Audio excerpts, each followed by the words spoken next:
Good afternoon. Welcome to SMTV. Thanks for joining us this Wednesday. I'm Duncan Gilman. And I'm Brandi Powers. Now, here's what I like about the news today, Brandi, is that it's kind of, we've got the opposite effect going on. And what's interesting is that these two Facebook stories seem to contradict each other a little bit. One is about the falling Facebook stock price, unfortunately. Under $20. Under $20, but the other one is about more people using Facebook to search for jobs. So it seems weird that we would see both of these. It's not popular, but yet it is popular. Right, and I guess any news is good news, so. I guess so, yeah, we're still talking about it. What do you think?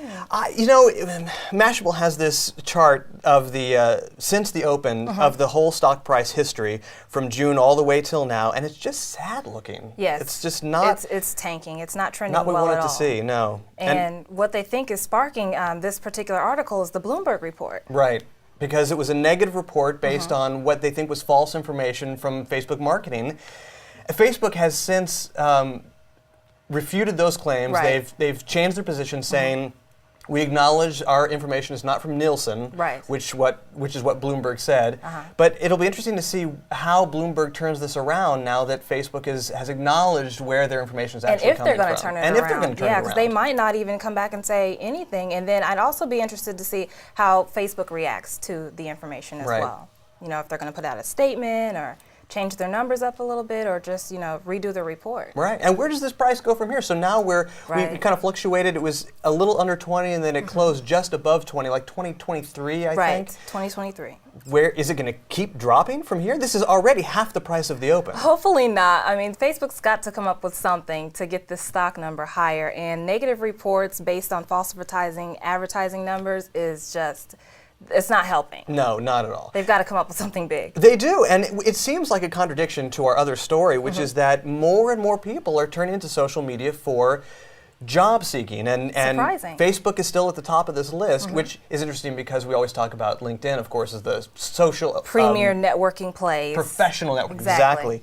But Facebook, for a long time, I think because it's just the size of Facebook, a billion users now. And it's where we started. And it's where we started, exactly. So people are still there, still reaching out to their connections, their friends to try to find jobs. People are just more comfortable. Absolutely. There. I think that's a big part of it. Yeah, and what was the numbers? 25% last year added you know, job-specific information to their Facebook page? Right, 25% added to the Facebook, 26% added to their LinkedIn information.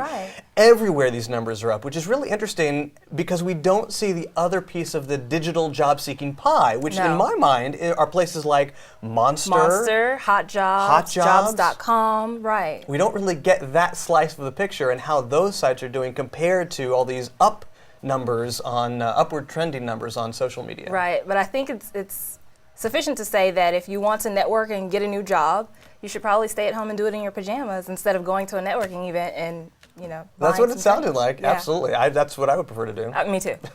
We're here to help you out with your social media campaigns or answer any questions that you may have. You can email us your questions to questions@splashmediau.com, or you can tweet us by using hashtag SMTVQuestions. So let's take some questions from our viewers. Sasha has a LinkedIn question for us. Sasha says, I'm starting a new job next week, speaking of recruiting on LinkedIn. How should I update my LinkedIn profile? Awesome question, Sasha. My top 3 ways to update your LinkedIn profile would be this. Number 1, get an updated photo. If you have a photo that's on your LinkedIn page that's from 10 years ago, you might want to update it so people know who they're looking for. Something else to keep in mind is use your actual name. We're talking about LinkedIn here. We're not talking about Facebook or even MySpace or Twitter. You want to have your first and your last names very specific to how it would be on your resume. Don't use a name that people refer to you as sometime in a social setting. And my last piece of advice for an immediate update to your LinkedIn profile would be to update your headline. Headline is very important. This is something that should spark conversation, spark intrigue. It's something that you also want to be searched for. So you want to add some key terms in there, some SEO qualities in your headline to make sure that people are finding you for what you want to be found for. Those are my top 3. Anything? I love those. No, I think that's perfect, especially when you mention key phrases, because that applies everywhere we are on social media. Right. Making sure that it sounds good, of course, it's got to be readable, it's got to make sense, but to have those terms that people are actually looking for when they're looking for someone to fill the position that they may have open to their company, might type in on Google a search for whatever that position is. Right. Include that in your LinkedIn profile.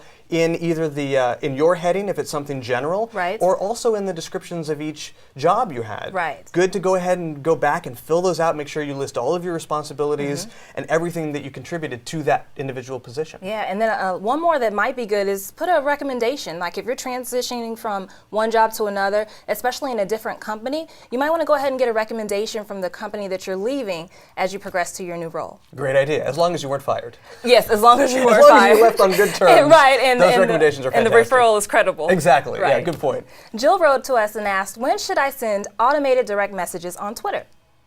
I would say rarely, and the reason is because direct messages tend to look salesy and spammy. Because it typically, I know you've seen these too, Brandi. Right. It looks like thanks for following, view our videos, or thanks for following, fill out our form. Not good. And it just seems so spammy. Yeah, it's like they're bombarding you. Exactly. And that might not have been the way that I was addressing you in the first place. I might not want your free ebook or your to watch your maybe video. that's not why you're reaching out to them. Right.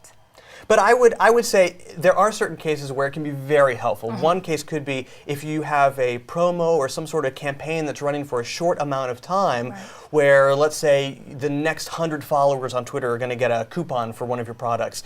That's a great way to instantly send something back to your followers saying, thanks for following, here's your coupon. And then turn it off when your promo's over. I couldn't agree more. Angie wants to know, should my company respond to occasional negative comments that are posted on our Facebook page? Very, very good question. Yeah. It seems like we've visited this a few times this week, and to sum it up in one word, the answer is yes. Absolutely. You want to respond to any feedback that you're getting on social, but most importantly, negative feedback.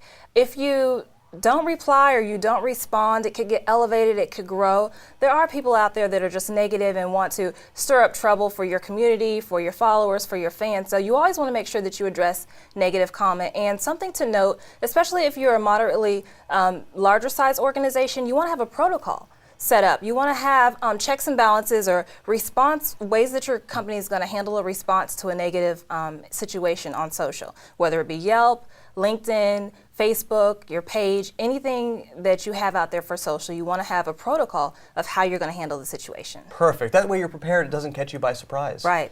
You know, the one word of caution that I would add to when you're responding to these negative comments, which you should absolutely do so you can show what great customer service you have, is to watch out for things like abuse, foul language, any type of bullying.